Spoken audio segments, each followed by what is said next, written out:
मुझे प्रियम्बल से क्या क्या चीजें याद आ रही हैं in chronology how it's written in Laxmikanth. ठीक है. So first thing I can remember is something called as objective resolution that was passed by Jawaharlal Nehru, and based on that the preamble has been drafted. First thing. Second thing, we have borrowed it from. So second thing that comes is where did we borrow it from?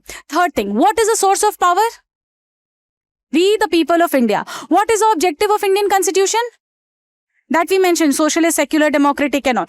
What are the key ideologies that I mentioned? Liberty, equality, fraternity. All of that is there.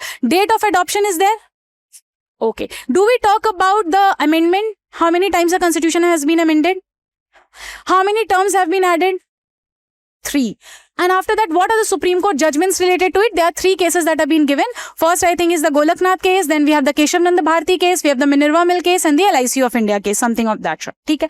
तो ये क्या था? What did I do? I started from one. That from where did we borrow and then we came till the Supreme Court judgment. तो इसको बोलते हैं active recall. So जब मैं notes बना रहा हूँ, what I'll do? I'll not just copy the Lakshmikant on that. I just mention these keywords. Borrowed from. Do not write the answer there. Right? Just borrowed from. Then source of power. Constitutional amendment. Just mention all of that. So when I am going to revise, what I'll do? I'll try to answer it on my own. I'll not have everything written on the paper.